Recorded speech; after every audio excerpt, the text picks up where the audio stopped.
آج صورتحال کتنی گمبھیر ہے. قرآن کے مقابلے میں لوگ سوچے لے آئے.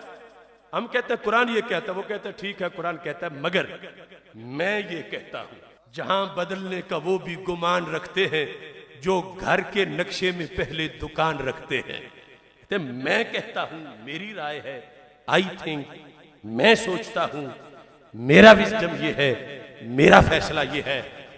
ٹی وی پہ بیٹھے وہ سکالر, بیرونی دنیا کے بھیجے ہوئے وہ ڈاکو, مختلف روپوں میں آنے والے ہرکارے, جو ماڈرن ازم کے نام پر قرآنی حقائق سے, قرآن و سنت سے لوگوں کو بہکا بہکا کے شکوک و شبہات ڈال کے پیچھے کرنا چاہتے ہیں, اور اپنے سائنٹیفک اور سائنس اور ٹیکنالوجی کی بنیادوں پر اپنی ریسرچیں پیش کر کے لوگوں کو پیچھے دھکیلنا چاہتے ہیں. قرآن کہتا ہے یہ روگ پرانا ہے امتوں میں کہ نبیوں کے علم کے مقابلے میں وہ اپنی تعویلیں پیش کرتے ہیں, تو ان لوگوں کا عذاب ان کے انتظار میں ہے. تو یاد رکھو, اللہ نے اس بات کا علاج بھی قرآن میں لکھا ہے.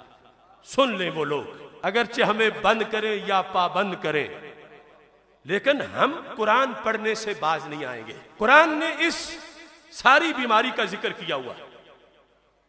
یہ ہے سورہ مومن, آیت نمبر 83 ہے.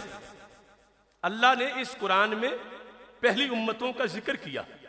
سرکار فرماتے ہیں فیہ نبأ ما قبلکم, پہلوں کی خبریں ہیں.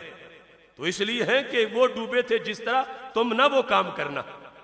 اب سنو قرآن, ایک ایک حرف پر دھیان کرو.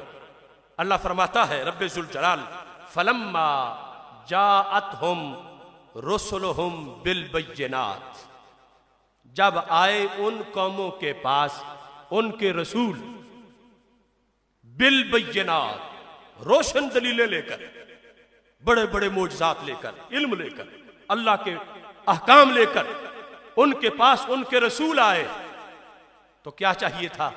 چاہیے تھا کہ قوم ویلکم کرتی, استقبال کرتی, اپریشیٹ کرتی کہ اچھا رب کا حکم آیا ہے تو جو ہوا ہو گیا, اب ہم اس کے خلاف نہیں چلیں گے. لیکن اللہ فرماتا ہے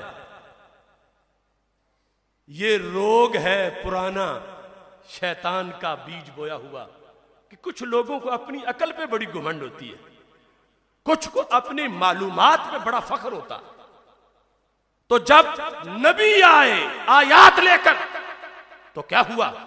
اللہ فرماتا ہے فارحو بما عندہم من العلم, نبیوں کے مقابلے میں اپنے علم کو ترجیح دینے لگے.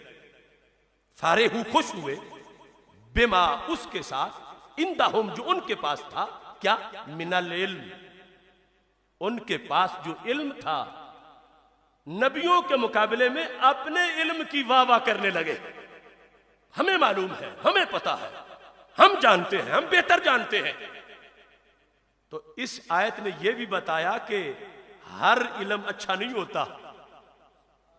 یہاں علم والوں کو رب کیا کہہ رہا ہے؟ جنہوں نے نبیوں کے مقابلے میں کہا ہمارا علم اپنا ہے. اللہ فرماتا وَحَاقَ بِهِم مَّا كَانُوا بِهِ يَسْتَهْزِئُونَ, جب انہوں نے نبیوں کے مقابلے میں اپنے علم کو پیش کیا تو عذاب نے گھیر لیا. کیسا گھیرا؟ اللہ فرماتا ہے فَلَمَّا رَأَوْا بَأْسَنَا, جب ہمارا عذاب آ گیا, نبیوں کو اپنے علم کے حوالے دینے والے قالوا, کہنے لگے آمنا باللہ وحدہ, ہم ایک خدا کو مان گئے, وَكَفَرْنَا بِمَا كُنَّا بِهِ مُشْرِكِينَ, بتوں کو ہم نے چھوڑ دیا. اللہ نے فرمایا فَلَمْ يَكُ يَنْفَعُهُمْ إِيمَانُهُمْ, اب وقت نہیں رہا ایمان لانے کا. اکڑتے تھے تم نبیوں کو کہ ہم جانتے ہیں, ہم بہتر جانتے ہیں, ہمیں پتا ہے, ہمیں معلوم ہے. ایمان جب عذاب دیکھ کر لانے لگے, رب نے کہا نہیں نہیں نہیں, اب نہیں. فَلَمْ يَكُ يَنْفَعُهُمْ إِيمَانُهُمْ, ہر چیز کا وقت ہوتا ہے, ایمان کا بھی وقت ہے. عذاب دیکھ کے پھر کہیں ایمان لے آئے. اللہ فرماتا ہے فَلَمْ يَكُ يَنْفَعُهُمْ إِيمَانُهُمْ لَمَّا رَأَوْا بَأْسَنَا, جب ہمارا عذاب انہوں نے دیکھ لیا تو ان کو ایمان فائدہ نہ دے سکا. سنت اللہ التی قد خلت فی عبادی, اللہ کا یہ قانون ہے بندوں میں چلتا آ رہا ہے. وَخَاسِرَ هُنَالِكَ الْكَافِرُونَ, اب ان لوگوں کو رب نے تباہ و برباد کیا. کس بیس پہ؟ علم پہ, کہ یہ علم لے کر نبیوں کے سامنے اکڑتے تھے، یہ اپنے علم پر ناز کرتے تھے، فارغ خوش تھے. ہم جانتے ہیں یہ فتنہ آج بن دیکھے بن سوچے قوم میں سرایت کر رہا ہے. جس کا نالج، جس کی معلومات اتنی پور ہیں، دینی علوم کے لحاظ سے حروف تہجی بھی نہیں جانتا، لیکن وہ کہتا ہے میرے مائنڈ میں یہ ہے، میرا وجدان یہ ہے، میں یہ کہتا ہوں.